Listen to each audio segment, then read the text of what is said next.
அன்புக்குரிய தேவனுடைய ஜனமே, இன்று நாம் பார்க்க போகும் மனிதன் கிரீடம் சூடிய ராஜா அல்ல, வாழ்பிடித்த வீரனும் அல்ல, ஆனால் கண்ணீர் சிந்திய கனவுக்காரன் யோசேப்பு.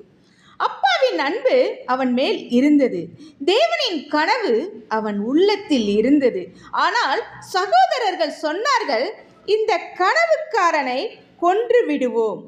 ஆஹா, கனவு கண்டதற்காக குழி, உண்மையாய் இருந்ததற்காக அடிமைத்தனம், பரிசுத்தமாய் நடந்ததற்காக சிறை.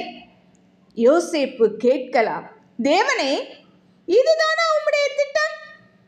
ஆனால் கேளுங்கள், தேவன் குழியிலும் இருந்தார், தேவன் அடிமைத்தனத்திலும் இருந்தார், தேவன் சிறையிலும் இருந்தார். மனிதன் அவனை மறந்தான், காலம் அவனை மறந்தது. ஆனால் தேவன் ஒருபோதும் யோசேப்பை மறக்கவில்லை.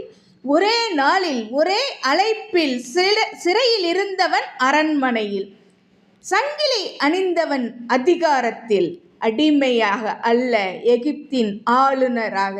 முடிவில் யோசேப்பு தன் சகோதரர்களை பார்த்து சொல்கிறான், நீங்கள் தீமையாக நினைத்ததை என் தேவன் நன்மையாக மாற்றினார் என்று. அன்பரே, இன்று உங்களுடைய வாழ்க்கையில் குழி இருக்கலாம், கண்ணீர் இருக்கலாம், அநியாயம் இருக்கலாம். ஆனால் தேவன் இன்னும் உங்கள் கனவுகளுக்கு விசுவாசம் உள்ளவர். உங்களை உடைத்த இடத்திலேயே உங்களை உயர்த்தும் மேடையாக மாற்றுபவர். உங்களை அள வைத்தவர்கள் உங்கள் உயர்வை பார்த்து வியக்கும் காலம் வரும்.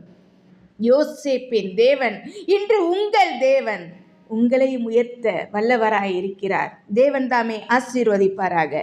ஆமேன்.